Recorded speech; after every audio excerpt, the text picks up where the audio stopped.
Maligayang pagbabalik sa Rai Movie Recaps. Narito na naman po tayo para sa isa na namang magandang pelikula na pinamagatang My Spy na napalabas noong 2020. Ito ay patungkol sa mga magnanakaw na gamulo ang buhay dahil nagawa nilang painitin ang ulo ng isang napakadelikadong CIA agent na kasalukuyang ginagawa ang kanyang secret mission. Kaya't ano pa ang ating hinihintay?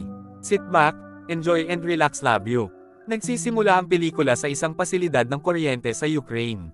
Si JJ, isang ahente ng CIA, ay isang dating miyembro ng Special Forces na sa kanyang isa sa kanyang mga unang malalaking misyon bilang isang especially iya. Sa layuning makuha ang isang plutonium core na maaaring magdulot ng pinsalang buong mga bayan, sinubukan niyang ayusin ang isang transfer ng Russian Mafia at ng teroristang si Hassan mula sa gitnang silangan. Nang itanong ni JJ kay Hassan kung sino ang gagawa ng kanyang armas, inihihingi niya ng panghihinayang ang kanyang takip. Ito ay hindi bahagi ng plano, sapagkat ang misyon ni JJ ay ang simpleng maghatid ng pagsasanib puwersa sa teroristang grupo.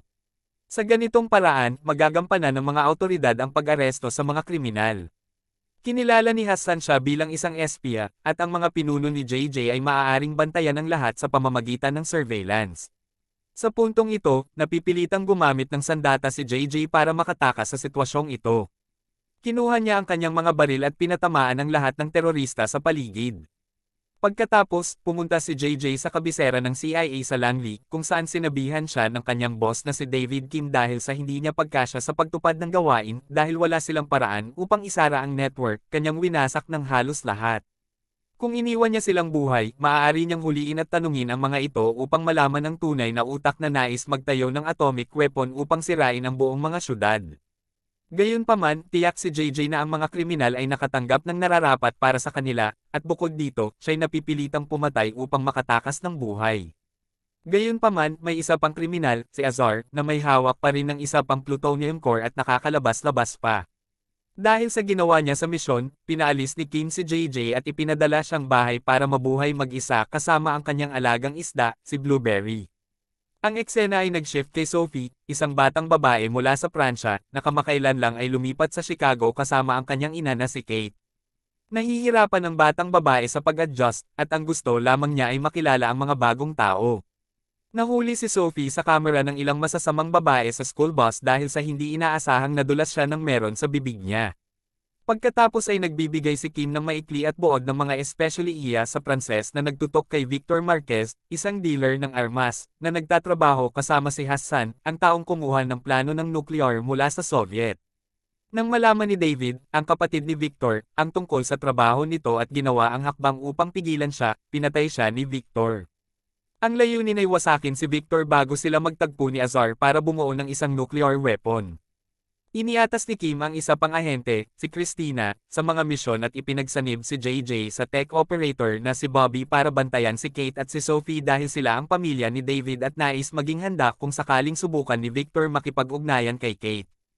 Natutuwa si Bobby dahil mataas ang tingin niya kay JJ sa kanyang trabaho, ngunit itinuturing ni JJ na ang misyon na ito ay mas mababa kaysa sa kanyang antas ng sweldo.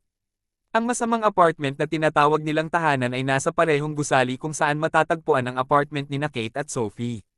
Naglagay siya ng mga surveillance camera sa apartment ni Kate, ngunit natuklasan ito ng aso niyang si Ozzy. Gayunpaman, nagsisimulang magkaroon ng pagmamahal ang aso kay JJ. Nang bumalik si Kate sa kanyang bahay, siya ay napipilitang ipaalam kay Sophie na hindi niya kayang tuparin ang pangako niyang mag-skate sa yelo sila dahil may ibang shift siyang nakatakda sa ospital. Pumunta si Kate para humingi ng tulong sa kanyang mga kapitbahay na sina Carlos at Todd, ngunit pareho silang abala. Sa huli, habang sinusubukan ni JJ at Bobby na magtago at manggialam kay Kate at Sophie, natuklasan ng isa sa mga kamera na inilagay ni JJ ng hayag ang babae. Pagkatapos kumuha ng litrato ng lisensyang plaka ng modelo, sinundan ni Sophie ang sasakyan patungo sa apartment ni JJ. Pumasok siya sa kwarto at agad na nagsimula ng mga talaan. Sa kabila ng paliwanag ni JJ, siya ay nagbabanta na ilantad sila at ilabas ang pelikula para sa pangkalahatang panunood. Gayunpaman, hangga't gumagawa si JJ ng kahit ano para sa kanya, itatago niya ang impormasyon. Wala nang ibang kondisyon. Ipinipilit niyang samahan siya sa pagyayelo kahit na hindi magaling si JJ dito. Ang mga pagsusumikap ni Sophie na makipag-usap sa ibang mga babae sa paaralan ay kinakaharap ng pagwawalang saysay at pang-uuyam mula sa mga lalaking estudyante. Bilang ganti, binuhat ni JJ ang dalawang lalaki, at bilang parusa, siya ay pinaalis din, ngunit napunan niya ito sa pamamagitan ng pagkuha ng ice cream cone para kay Sophie.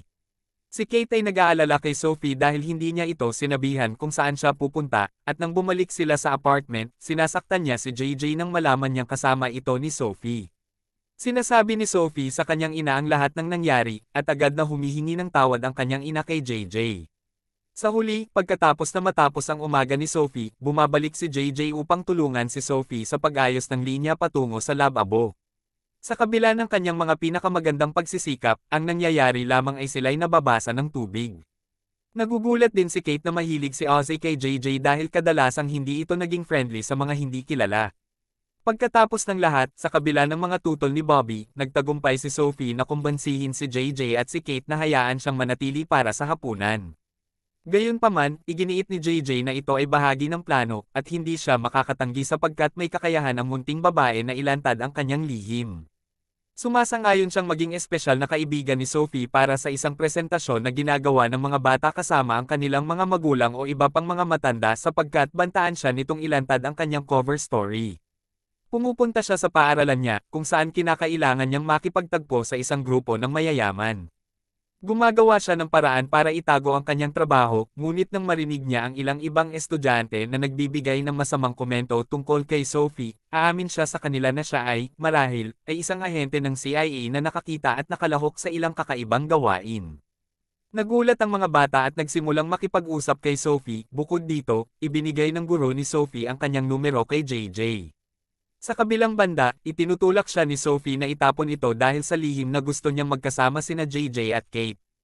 Kaagad niyang sinimulan siyang tanungin tungkol sa mga kinakailangan upang maging isang spy.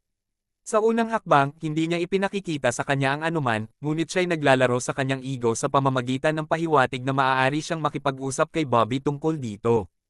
Pagkatapos nito, ipinapakita niya sa kanya kung paano pumasa sa pagsusuri ng detector ng kasinungalingan, kung paano manligaw para makapasok sa mga tahanan ng mga hindi kakilala, at kung paano manggulat ng mga tao kapag sila ay nag-aaway. Naiinis si Bobby dahil hindi ito ipinakita sa kanya ni JJ. Pagkatapos, tinutukan ni Victor ang isang mapanlinlang na abogado na tinatawag na si Cole upang alamin kung saan iniwan ni David ang mga plano. Ang alam lamang ni Cole ay sinabi sa kanya ni David na iniwan niya ito sa kanyang pinakamatalik na kaibigan. Nang maunawaan ni Victor ang eksaktong tinutukoy ni Cole, sinaksak niya ito hanggang mamatay dahil hindi na niya ito kailangan. Sa ibang lugar, matagumpay si Sophie sa pagpapakumbinsi kay JJ na bumalik sa paaralan upang makita ang kanyang entry sa isang palabas ng sining. Sinusubukan niyang purihin ang gawain ni Sophie habang binabatikos ang gawain ng isa pang bata, na hindi niya alam na nakarinig ang ibang bata at mga magulang nito. Ang maliit na batang babae ay napasigaw at tumakbo bilang resulta. Nagkukwento si JJ kay Kate habang sila'y naglalakad kasama si Sophie pauwi, naglaan siya ng masyadong maraming oras na mag-isa at hindi alam kung paano makitungo sa ibang tao dahil dito. Nagpapatuloy sila sa paglalakad habang nag-uusap. Itinaas niya ang tila sugatang kalapati upang ito'y masilayan mula sa mas mataas na pananaw bilang pagsusubok na ipakita ang kanyang simpatiya. Ito ay wala nang ginawa kundi pahintulutan ang agila na bumagsak at hulihin ang mas mahina nitong ibon na nagdudulot ng kalungkutan kina JJ at Kate. Pagbalik nila sa bahay, inimbite ni Kate si JJ para sa hapunan na agad niyang tinanggap ng may kasiyahan. Naaliw at natuwa si Sophie, ngunit nang hingan niya si JJ na sumayaw, ginawa niya ang ilang nakakatuwang pangit na sayaw, at iyon ay ipinagmamakaawa niya na huwag itong ipakita sa kanyang ina.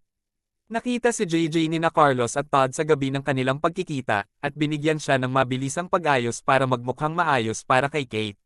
Si Bobby at Sophie ay nakaupo sa apartment na nanunood kay JJ. Kapag nagsimula ang isang kanta, sinusubukan niyang sabihin ang totoo kay Kate tungkol sa kanyang sarili, ngunit gusto niya itong sumayaw. Sa panghihinayang nina Bobby at Sophie, siya ay nagsisimulang sumayaw. Makalipas ang ilang sandali, tinutulungan niya si Sophie sa kanyang homework sa arithmetic, at sinabi ni Kate sa kanya na ang pagiging bahagi ng kanilang buhay ay parang paghinga ng sariwang hangin. Bilang karagdagan, ibinigay ni Sophie sa kanya ang isang larawan na nagtatampok sa kanilang dalawa. Natuklasan ni Christina si Victor at Azar nang sila ay magtagpo at pumunta sa kanilang tagong lugar sa isa pang eksena. Si Kim, sa kanyang iniulat, nag-utos sa kanyang mga operatiba na kunin ang kontrol. Nakatakas si Victor at Azar sa sumasabog na istruktura matapos silang mahanap. Nakakita ang mga ahente kay Victor na naglalakad palayo kasama ang kanyang sariling mga tauhan na nagpapakita sa kanila na inakala nilang patay na ang dalawa. Pagkatapos na ituring na hindi tagumpay ang misyon, ibinabalik ni Kim si JJ at Bobby sa Langley upang ipaalam sa kanila na sila ay sinibak dahil masyadong malapit si JJ kay Kate at Sophie. Naghiwalay sina JJ at Bobby, at siya ay napilitang sabihin ang totoo kay Kate. Galit si Kate, ngunit mas lalong nagalit nang subukan siyang kumbansihin ni Sophie na alam niya ang lahat. Si JJ ay nalulungkot at nananatili sa kanyang apartment, kumakain ng maraming junk food. Pumunta si Sophie upang bumisita sa kanya na nagtatangkang maglakad ng aso. Dinala niya ito pabalik, at napagtanto niya na maaaring hindi na sila magkita, ngunit itinataguyod niya sa kanya na hindi niya ito malilimutan. Habang inaayos ni Bobby na patayin ang mga computer, napansin niyang pumasok sina Victor at ang kanyang mga tauhan sa apartment ni na Kate at Sophie at ngayon ay hawak na ang mga ito.